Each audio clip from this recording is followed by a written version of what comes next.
Iya, aja emosi, Oh, aja emosi. oh, iya. Ora setegang ora biasa gendol lah. Kita ketemu dan akan membahas tentang Yayasan Ar-Raudhah Mojo Malang ya. Mojo Malang, Mojo Malang, Kecamatan Parengan, Parengan, Kabupaten Tuban. dan ya. Sampai sendiri yang mendirikan. Iya, Ya, dengan kaji lengkapnya siapa? Ali Nur Hakim. Ali Nur Hakim atau kaji Hakim. Ya. Tujuannya lo apa itu deh? Ya menyampaikan sebagai tempat untuk menyalurkan potensi dari teman-teman yang punya keahlian di dalam bidang sosial keagamaan.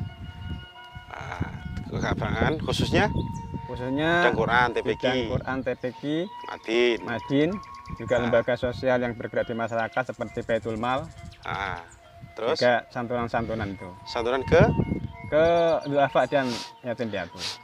santunan duafa yatim piatu memang bisa mensejahterakan itu, santunan itu. Ya, semuanya melalui proses.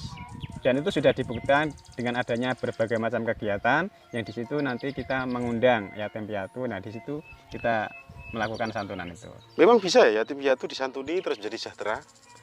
Memang tujuan kita adalah untuk memberikan tambahan kebahagiaan untuk anak-anak. Hanya sekedar kebahagiaan. Pada tambahan awalnya, aja. ya, awalnya seperti itu. Endingnya Nanti justru setelah kami punya potensi yang bagus, kekuatannya besar, kita akan bangun sistem bagaimana anak-anak itu nanti bisa ditumbuh kembangkan masalah perekonomiannya dan juga pendidikannya. Pendidikannya khusus di Al-Quran. Ya, di Al-Quran. Memang bisa Al-Quran mensejahterakan yayasan zaman itu dan siswa-siswanya. Ya bisa. Karena apa? Yang pertama ketika kita belajar Al-Quran itu secara otomatis jiwa-jiwa anak-anak itu ada semacam giroh, ya, semacam semangat baru karena dari belajar itu jiwa mereka itu merasa ada sebuah bimbingan. Nah, dari itu diharapkan nanti dengan adanya rasa-rasa yang menjadikan mereka itu senang, mereka itu damai, mereka itu merasa diperhatikan, mereka itu merasa diberi ilmu, diharapkan nanti kemudian dia punya semangat untuk menjadikan semua itu proses peningkatan pola pikir mereka yang otomatis nanti bisa menunjang urusan duniawinya. Hanya dunia saja. Itu yang urusan duniawi. Yang jelas intinya ya untuk akhiratnya. Akhirat saja atau dunia saja? Akhirat nanti pasti akan mendapatkan tambahan dunia. Mamang jawab dunia dan akhirat. Iya. Terus ngadeke sejak tahun berapa? Itu TPQ berdiri pada tahun 2004. Ya. 2004. Ya. Pada waktu awal berdiri bergerak di bidang aktual berdiri hanya bergerak di bidang mengajarkan Al-Quran, baca tulis Al-Quran. Kemudian ya ada yang mau belajar Al-Quran di situ. Begitu dibuka, antusias masyarakat sekitar langsung mendukung.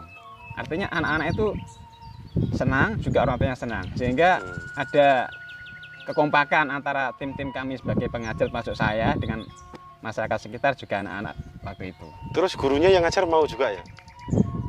Digaji enggak? Awalnya sekedar mendapatkan ya bebungah tiap bulan sekali dari saya pribadi. Sangat minimal ya? Sangat minimal sekali. Kok mau mereka? Nah, memang mereka itu sudah didoktrin dari waktu belajar dulu di pondok pesantren, mestinya adalah menyampaikan ilmunya. Apa memang produk-produk pesantren memang hanya seperti itu sudah mau seperti itu ya? Nah, karena memang produk pesantren itu dicetak menjadi orang pejuang yang tangguh, sehingga tanpa harus berpikir ekonomi. Itu merupakan sampingan saja, artinya bukan tujuan. Jadi tetap dia itu punya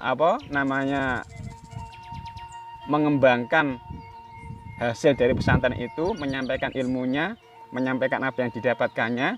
Soal ekonomi itu, soal bisaroh atau gaji-gaji itu kalau ada ya diterima, artinya gitu. Bukan menolak, tapi diterima. Kalau nggak ada? Kalau nggak ada ya sudah. Gerundel enggak?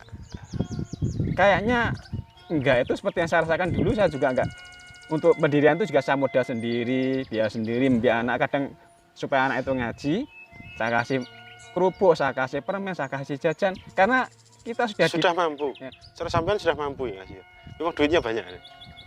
Nah itulah satu keajaiban. Di saat saya itu bekerja apa adanya, ya katakan waktu itu ya jualan kerupuk, waktu apa bikin makanan-makanan itu dijual di sekitar, tapi dibuat itu ya cukup aja gitu.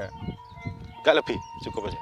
Artinya cukup dibuat itu lebih untuk yang lainnya. Nah. Oh, terus yang mendirikan itu siapa saja yang mendirikan? Yang mendirikan itu memang saya sendiri. Sebuah panggilan nurani. Melihat anak-anak mereka hanya bermain, tidak ada yang membimbing.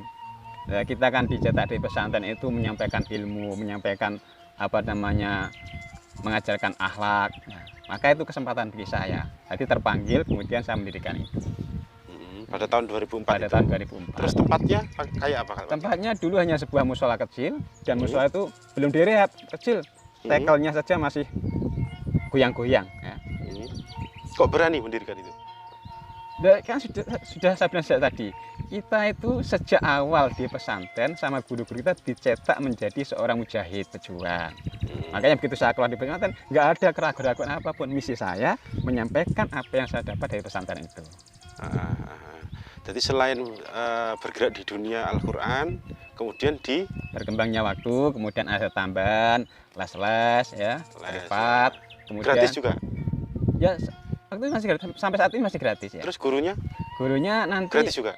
Enggak, itu kan kami sekarang sudah punya lembaga sosial yang berupa Baitul Mal itu. Itu yang menangani itu, ya, yang mendanai itu. itu. Memang cukup ya? Insya Allah lebih dari cukup. Lebih dari cukup. Karena mereka para ahlinya agama itu simpati pada gerakan saya, sehingga dengan adanya Baitul Mal itu sangat mudah sekali hati mereka untuk menyalurkan. Intinya minta bantuan itu ya? Memang dia bukan kita minta. Mereka itu punya pemikiran bagaimana saya bisa membantu jenengan atau gerakan jenengan.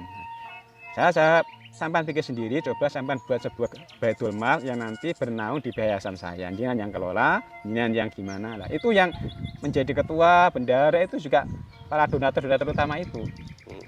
Yang menjadi teladan orang-orang lain. Enaknya menjadi orang yang suka membantu atau yang dibantu? Ya jelas suka-suka membantu loh. Ya. Wong misi kita memang sejak awal itu urusan akhir.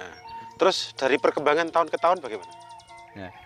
Dari perkembangan tahun ke tahun itu semakin tahun semakin banyak, semakin apa namanya, kegiatan juga semakin banyak, kemudian antusias masyarakat untuk kiprah di dalamnya juga semakin bagus. Sehingga setiap ada potensi yang bisa dikembangkan tanpa kita harus apa namanya itu memberikan sebuah instruksi atau apa, tidak perlu. Mereka sudah punya berpikir sendiri, sudah berjalan diri, potensi mana yang perlu dikembangkan, potensi mana yang perlu dibantu, sudah seperti itu. Oke, untuk yang terakhir kalinya, harapan ke depan? Harapan ke depan kami tidak ada lain kecuali ya sensa didikan ini bisa semakin bermanfaat bagi masyarakat, bisa membangun budaya yang islami, bisa meningkatkan kualitas perekonomian sekitar kita. Itu yang harapan kami. Intinya bisa bermanfaat dunia sampai akhirat. Dan mudah-mudahan banyak agnia yang terpanggil untuk membantu ya.